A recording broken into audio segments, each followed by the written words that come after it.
All living organisms reproduce to ensure the continuation of their species. In reproduction, the babies or offsprings look similar to their parents. Do you know why? It is because of inheritance. What is inheritance? Inheritance or heredity is the process by which traits are passed from parents to offsprings. This transfer of traits happens through genes, which are the units of heredity found in the DNA of all living organisms. Genes carry the instructions for the development of specific characteristics such as eye color, hair type, height, and many other physical and biological traits. For example, in humans, a child may inherit the same eye color as one of their parents because the gene responsible for eye color is passed from the parent to the child during reproduction. Similarly, a plant may inherit a specific flower color or leaf shape from its parent plant. However, even though offsprings inherit traits, they are not exact copies of their parents. This is because, along with the inheritance of traits, certain differences also arise. These differences are called variations. Let us see the definition of variations. Variation refers to the differences in the characteristics or traits of individuals within the same species. What causes the variations in organisms? If any changes happen to the DNA, it leads to variations. The changes in the DNA can happen either by mutations or genetic recombination or by environmental influences. Mutation means a sudden change in the DNA. Gene combination means combination of genes from two different organisms. Environmental influences means the influence of certain non-living factors. Among these three, most of the variations are occurred during genetic recombination. Variations can be observed in both the types of reproduction, asexual reproduction as well as in sexual reproduction. Variations in asexual reproduction. In asexual reproduction, the offsprings are produced by a single parent. There is no mixing of genetic material from two different parents. So, the offsprings are genetically identical to the parent. However, even in asexual reproduction, small amount of variations can occur due to mutations, means random changes in the DNA. For example, in a group of sugarcane plants that reproduce asexually, all plants are essentially clones of the parent plant. There will be very little variation among them because they inherit the same genetic material. If a mutation occurs in one plant, it might result in a small change such as a slightly different leaf shape or growth pattern. But overall, asexual reproduction leads to very less variations. Now let us see variations in sexual reproduction. In sexual reproduction, the offsprings are produced by the fusion of male and female gametes, that is sperm and egg cells. Since the offsprings receive genetic material from two parents, there is a greater chance for variations. Each offspring inherits a combination of genes from both the parents, resulting in a unique traits and characteristics. Example, in a group of dogs that reproduce sexually, you will observe a wide range of variations. Some dogs may have different coat colors, sizes, ear shapes, or behaviors. These variations arise because each dog inherits a different combination of genes from its parents. No two offsprings are exactly identical, even though they belong to the same species. Why variations are more in sexual reproduction?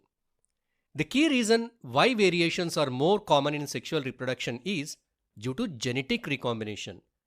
When the genetic material from two parents combines, it creates new combinations of traits. Each offspring receives half of its DNA from the mother and half from the father. This mixing of genetic material leads to the expression of new traits and variations. On the other hand, in asexual reproduction, since the offsprings are clones of the parent, there is very little opportunity for new traits to emerge. Only mutations can introduce variations, and these are very rare. Accumulation of variations during reproduction. Accumulation of variations refers to the process by which small changes or differences accumulate in organisms over generations. When organisms reproduce, they pass on their genetic material to the next generation along with any variations they possess. At the same time, new variations may arise in each generation. Over many generations, the accumulation of variations can lead to significant changes within a population. Importance of variations. Variations play a crucial role in the survival and evolution of species. Some variations are neutral, means they do not have any impact on an organism's survival. However, other variations can be either advantageous or disadvantageous. Variations as a survival advantage. In certain environments, variations can give organisms an advantage, allowing them to survive better than others in their population. These organisms are more likely to reproduce and pass on their beneficial traits to future generations. This process is known as natural selection. For example, imagine a population of bacteria. Most bacteria are sensitive to high temperatures. But due to a genetic variation, one bacterium can withstand higher temperatures. If there is a sudden heat wave, and most of the bacteria will die. But the variant that can survive the high temperatures will continue to live and reproduce. Over time, this variant will dominate the population and its ability to withstand heat will be passed on to future generations. Rules of heredity. The traits are inherited according to the rules of heredity. By studying the rules of heredity, we can understand the patterns of inheritance. Types of traits. The traits are of two types. They are inherited traits and acquired traits. Inherited traits. Inherited traits are the characteristics or traits passed from parents to offsprings. Inherited traits come from the genetic information passed down from parents during the process of reproduction. Inherited traits are not influenced by the environment. They are fixed at birth. These traits bring changes in the DNA of an organism. These traits helps in the process of evolution. Examples of inherited traits are eye color, skin color, hair color, shape of the earlobe, etc. Acquired traits.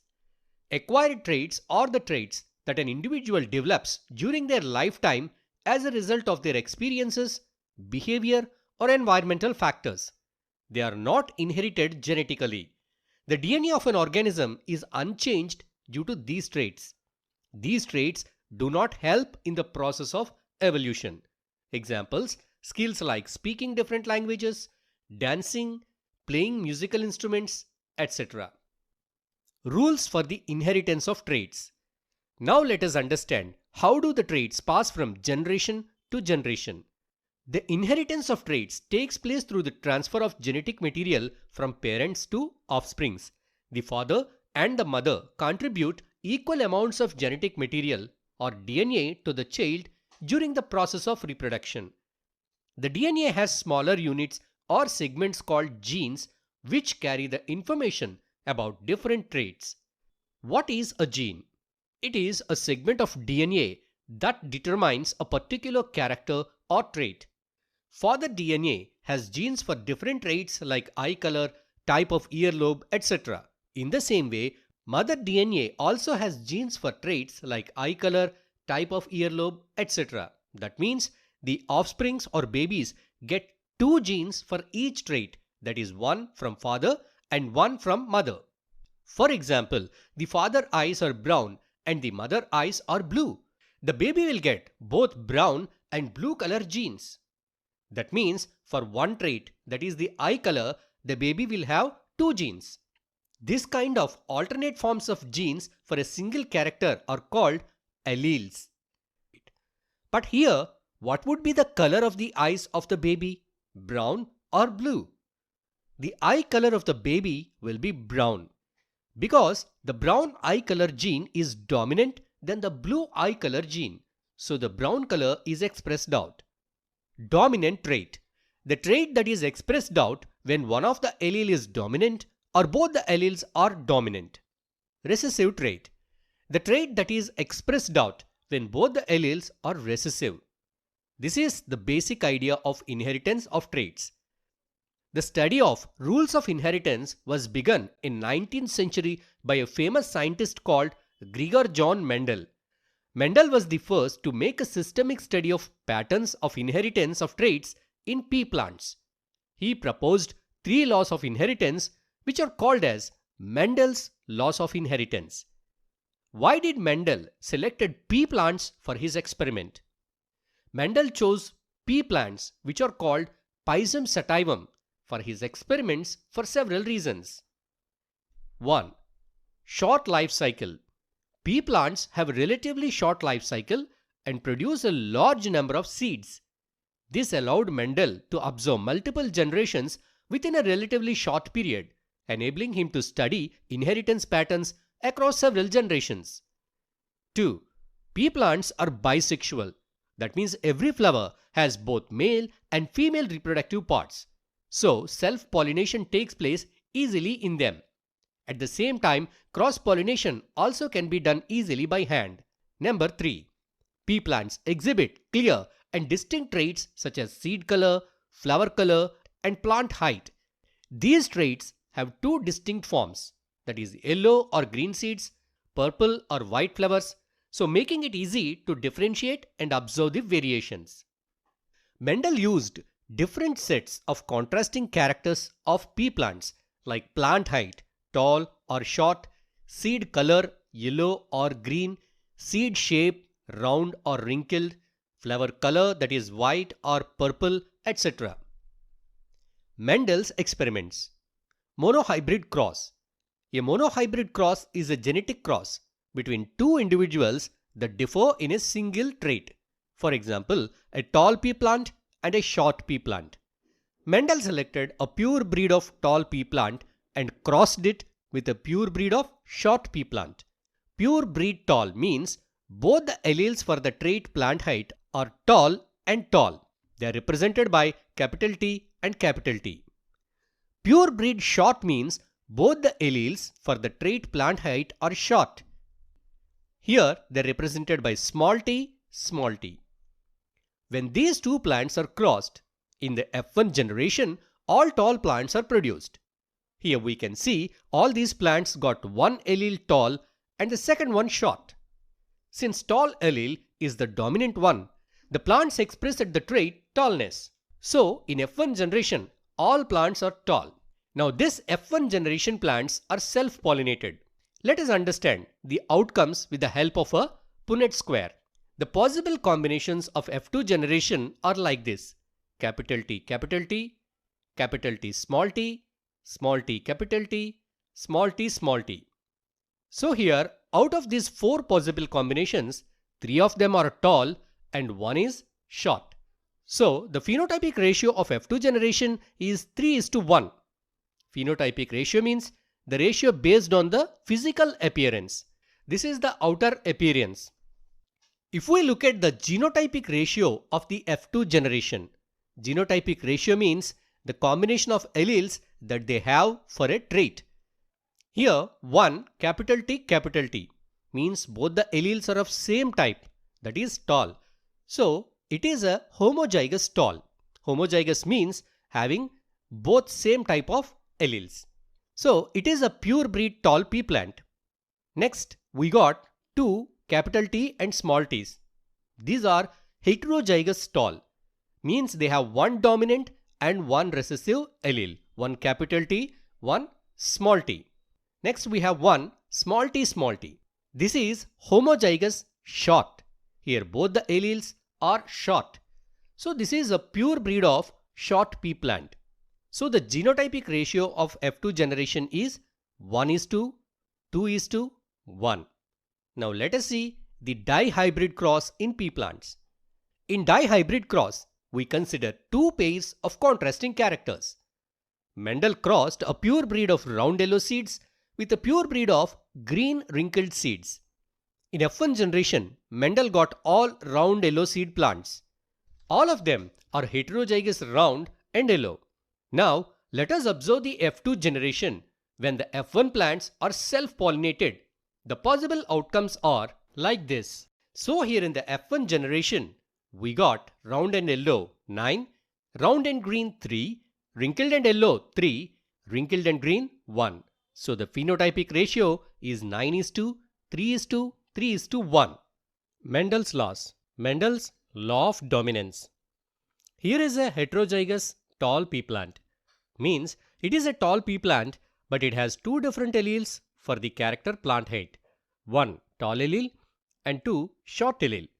Even though the plant has short allele or gene in it, its tallness is expressed out because the tall allele is dominant than the short allele.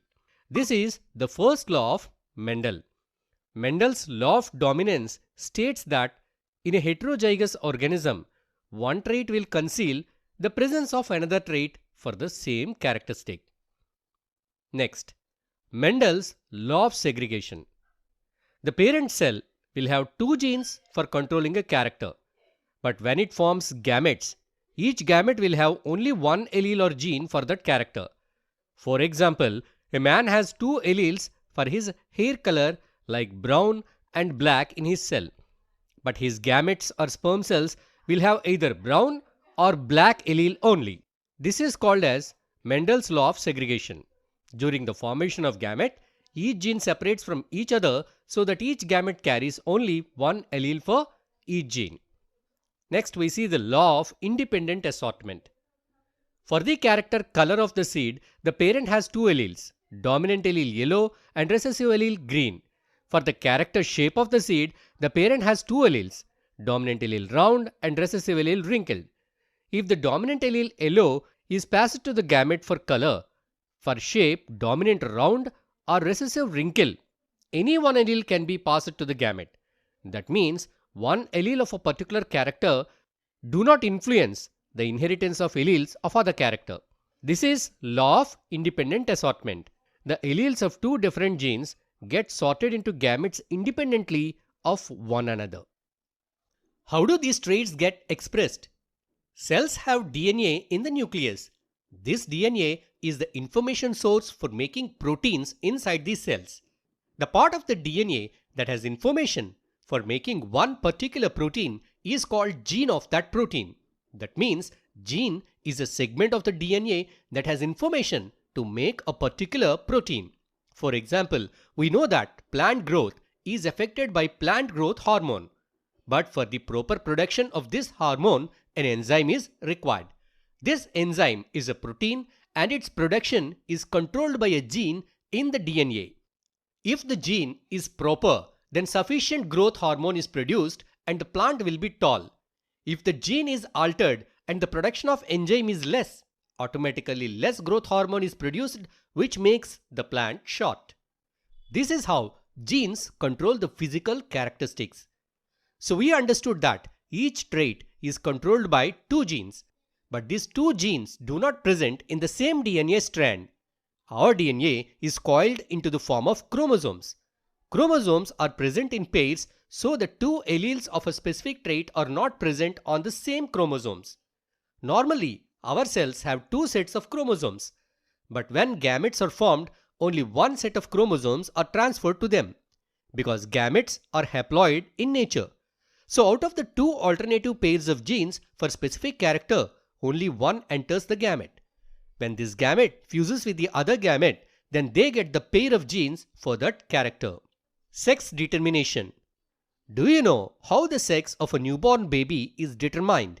Sex of a newborn is determined by different factors in different species of animals. In reptiles like snakes and crocodiles, the sex of the newborn will be based on environmental temperature. In case of snails, they can change their sex. So sex is not determined by genes in these animals. But in humans, sex is genetically determined. That means the genes inherited from the parents decides the sex of the newborn baby. Each human cell contains 23 pairs of chromosomes. Out of these 23 pairs, 22 pairs are autosomes and 1 pair is sex chromosomes. Females have a pair of same kind of sex chromosomes XX, whereas males have a different pair of sex chromosomes X and Y. So females are XX and males are XY. Gametes or sex cells are haploid in nature. That means they have only 23 chromosomes. out of 22 are autosomes and 1 sex chromosome. In males, when the gametes are formed, only one sex chromosome is passed to them. It can be either X or Y. So some sperm cells are formed with X and some with Y. Whereas in case of female gametes, all are X. So all egg cells carry X sex chromosome. During reproduction, if the sperm cell with Y sex chromosome fuses with the egg cell, it forms a zygote with XY sex chromosomes.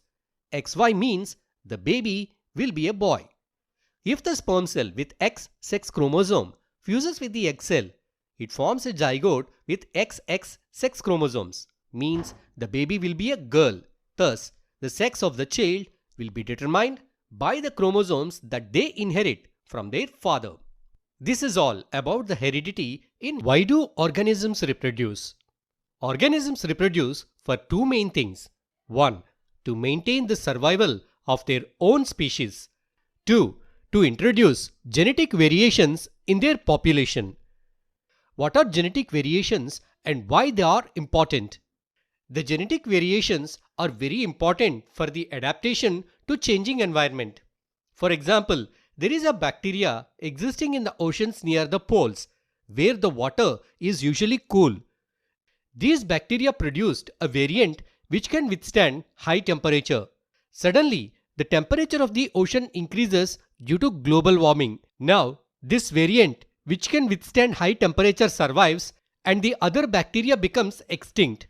In this way, variations help the organisms to survive in a changing environment.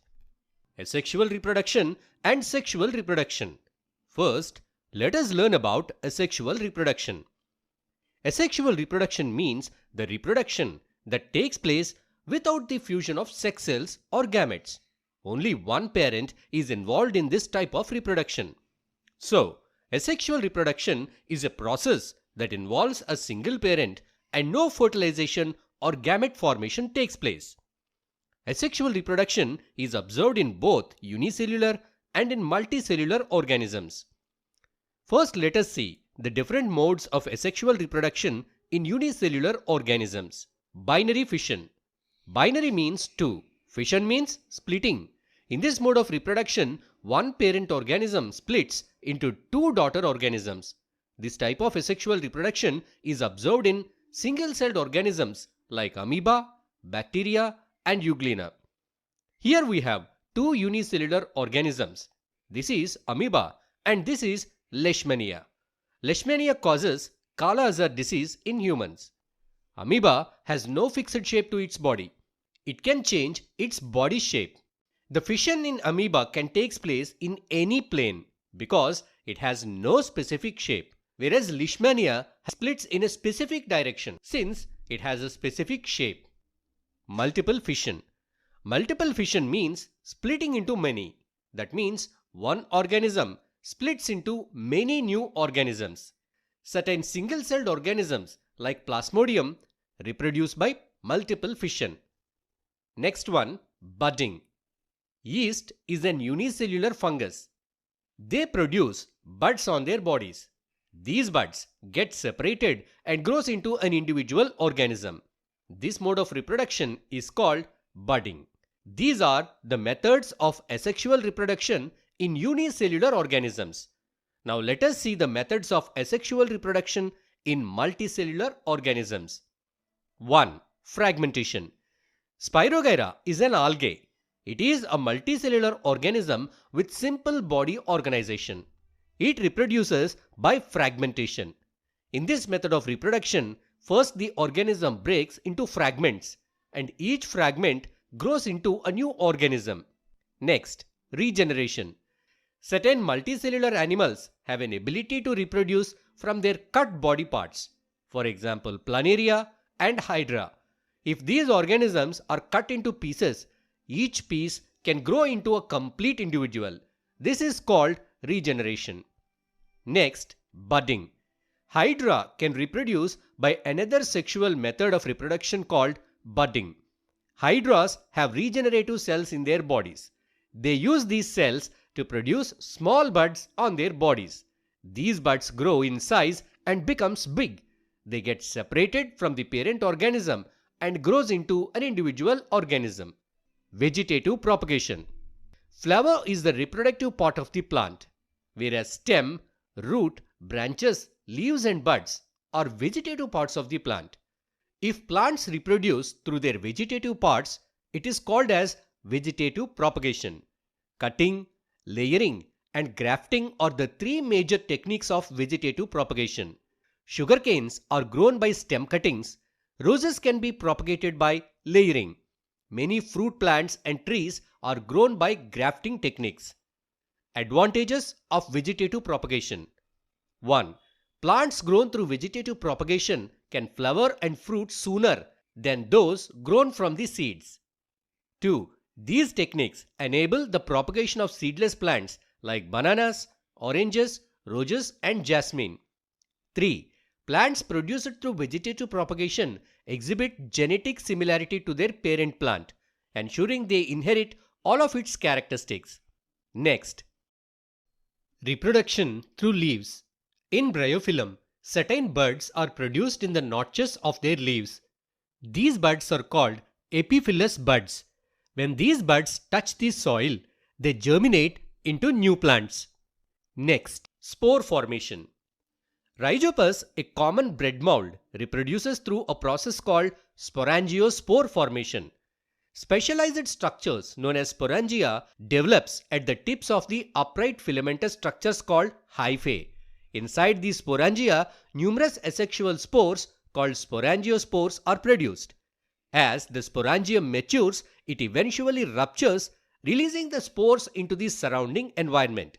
These spores can then disperse and germinate under suitable conditions, giving rise to new rhizopus fungi. This is all about the asexual reproduction in organisms. Sexual reproduction in plants. Flower is the reproductive part of the plant. These are sepals. These are petals. This is pistil. Pistil is the female reproductive part of the flower. And this is stamen. It is the male reproductive part of the flower. A flower that has both male and female reproductive parts is called bisexual flower. Example, hibiscus, mustard. A flower that has only either male or female reproductive parts is called as unisexual flower. Examples, papaya and watermelon. Now let us study the reproductive parts of the flower. Stamen has two main parts named as anther and filament. Anther consists of small reproductive units called as pollen grains. If we touch the stamen of a flower, some yellow-colored dust-like material sticks to our fingers. It is nothing but pollen. These pollen grains carry male reproductive cells in them. Pistil. It has three main parts: stigma, style, and ovary. The top part of the pistil is called stigma. It is sticky in nature. The middle long tube-like part is the style. The bulged bottom part of the pistil is ovary. Ovules are present inside the ovary. Each ovule has an egg cell in it. Pollination. For the process of fertilization, the pollen grains has to reach from anther to stigma. This transfer of pollen grains from stamens to stigma is called pollination. If the transfer of pollen grains takes place between the stamen of a flower to the stigma of the same flower or another flower on the same plant, it is called self-pollination. If the transfer of pollen takes place from the stamen of one flower to stigma of another flower on different plant, is called cross-pollination.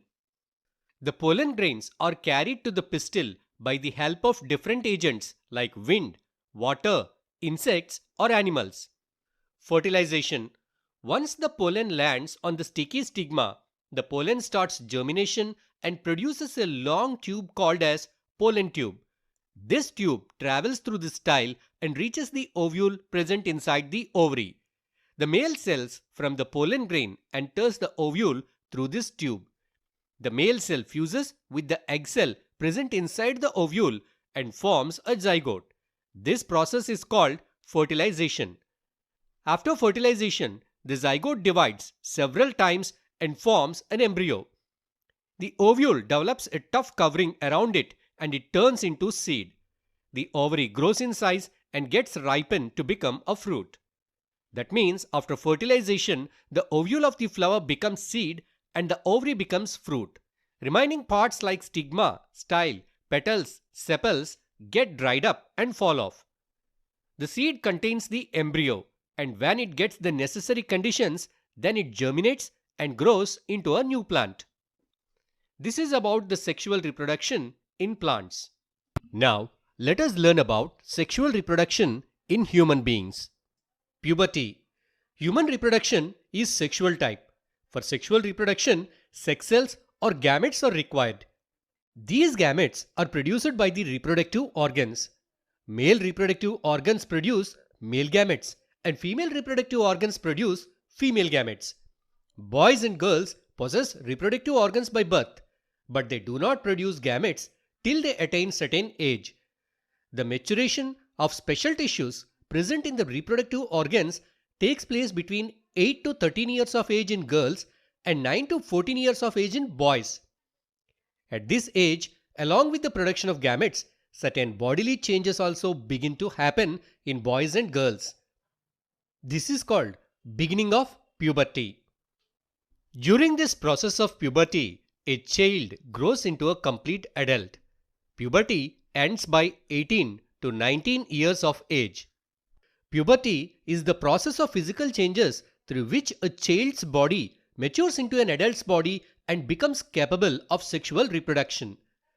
Now let us see what kind of changes takes place in the bodies of boys and girls during puberty. Changes those are common in both boys and girls. 1. Growth of thick hair on new areas of body parts like in armpits and in genital areas between thighs. 2. The skin in these areas becomes darker in color. 3. Growth of thin hair on hands and legs as well as on the face. 4. The skin becomes oilier and may be prone to acne due to increased sebum production.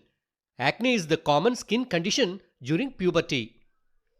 Changes that takes place only in boys during puberty. 1. The voice becomes hoarse and cracked. The Adam's apple becomes more prominent. 2. Thick hair grows on the face and forms mustache and beard. 3. The penis occasionally becomes enlarged and erect. Changes that takes place only in girls during puberty. 1. Breast size begins to increase. 2. The area near the nipples of the breast becomes darker in color. 3. The hips become wider. 4. Menstruation or periods begin. How do these bodily changes helps in the process of reproduction? Growth of hair on face and body parts acts as an indication for sexual maturity. Means a sexually matured animal identifies another sexual matured animal for mating with the help of these indications. Mating means the joining of male and female bodies for the deposition of male cells into the female's body. The enlargement and erection of penis helps in the deposition of sperm cells in the female reproductive organs while mating. The hips of the females become wider to facilitate pregnancy and delivery of the baby. The breasts grow in size and matures to feed milk to the newborn babies. This is all about puberty. Human male reproductive system. Human male reproductive system perform three important functions. 1. Production of male gametes or sperm cells. 2. Secretion of male sex hormone, that is testosterone. 3. Deposition of gametes in the female reproductive system. There is a pair of testes present in the male reproductive system. The production of male gametes and secretion of male sex hormone is done by testes. Testes are present outside the body cavity. They are located in an elastic sac-like structure called as scrotum. Testis produces the male sex hormone, that is testosterone. This hormone helps in the puberty of males. This hormone is responsible for the bodily changes that takes place during puberty. Why the testes are hanging outside the body cavity? Because testes cannot produce sperms at the body temperature. They need a low temperature to produce sperms. That is why they are present outside the body cavity. The sperm cells produced by the testes are small and motile, means moving cells. Each sperm cell has a head piece, middle piece and a tail. Now the sperms produced by the testis are to be deposited in the female reproductive system to reach the egg cell. Sperms need some accessory materials for the successful journey to the egg cell. Sperms produced in the testis travel through a duct called as vas deferens. At this point, the secretions from seminal vesicles and prostate gland are added to the sperms. These secretions and sperms, together called as semen, these secretions make the movement of sperms smooth and easier. They also provide nourishment to the sperms. This semen passes out through this duct called urethra, which is present inside the penis. Urethra is the common duct for the passage of sperms and urine, but both do not pass at the same time. During mating, the semen, sperms and secretions are deposited in the vagina of the female reproductive system by the penis of the male reproductive system. Human female reproductive system. Female reproductive system performs 4 important functions. 1. Production of female gametes or egg cells. 2. Secretion of female hormones, that is estrogen and progesterone. 3. Providing necessary conditions for the fertilized egg to develop into a baby. 4. Menstruation. First, let us see the production of female gametes or egg cells. This task is done by the ovaries of the female reproductive system. By birth, girls contain a pair of ovaries. Each ovary contains thousands of immature eggs. On reaching puberty, these eggs start maturing and gets released. Each ovary alternately releases one egg approximately every month. The released egg is collected into a tube called as fallopian tubule. The sperms deposited by the male in the vagina during sexual intercourse travels through the cervix, uterus, and reaches the egg present in the fallopian tubule. If the sperms fertilize the egg, it becomes zygote. This zygote divides repeatedly and forms an embryo. This embryo moves towards the uterus and gets implanted in the wall of the uterus. The lining of the uterus grows new tissues and blood vessels to accommodate the embryo. After implantation, the embryo grows into a fetus. The embryo gets nutrition from the mother's blood with the help of a special tissue called placenta. This is a disc-like structure embedded in the walls of the uterus. This placenta has blood spaces on the mother's side and villi on the fetus side. This arrangement provides large surface area for the exchange of materials between the blood of the mother and the blood of the baby. Here, the nutrients and oxygen are absorbed and wastes are released into the mother's blood. The development of baby inside the mother's womb takes approximately 9 months. This period is called gestation period. The delivery of the baby takes place by the rhythmic contractions of the uterus. What happens if the egg is not fertilized in the fallopian tubule? Every month, the walls of the uterus get lined by blood vessels and tissues in the anticipation of embryo.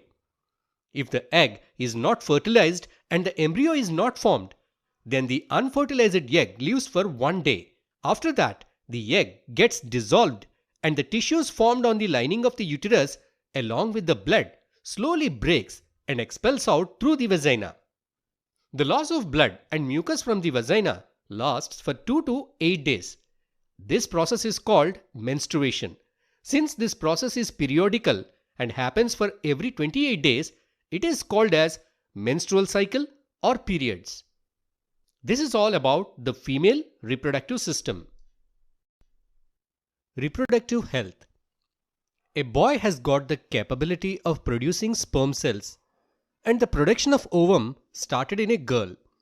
Does it mean that they both are ready for sexual act to produce babies? No. The mind and body should be completely matured to participate in sexual acts.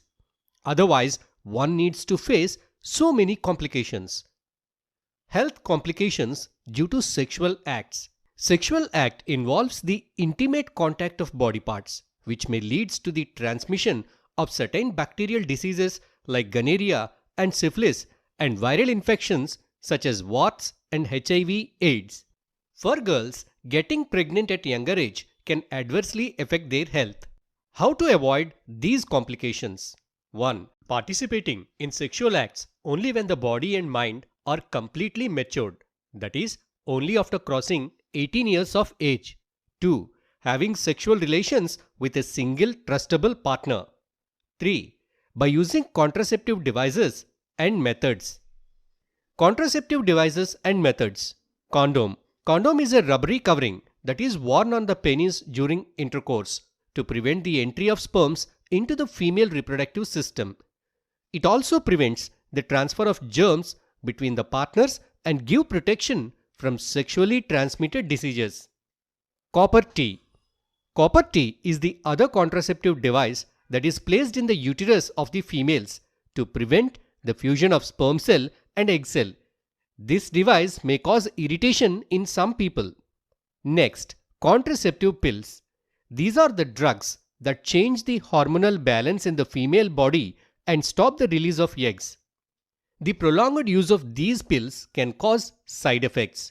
Next, surgical methods. The vas deferens of males is cut and ligated to prevent the release of sperms. In the same way, the fallopian tubules of females are cut and ligated to prevent entry of eggs. These are the permanent methods. But if the surgery is not done properly, it may lead to infections. What if the contraceptives fail and pregnancy happens? Medical termination of pregnancy. Using surgical methods to remove unwanted pregnancy is called medical termination of pregnancy or abortion. In certain sections of our society, sex-selective abortion of female fetus is practiced. This leads to the disturbance of male-female sex ratio in the population. What did the government do to protect the girl child from these false practices? The government has banned the prenatal sex determination to control the misuse of medical termination of pregnancy. Prenatal sex determination means scanning and identification of gender of the fetus. This is all about how organisms reproduce. Thanks for watching. Please like the video.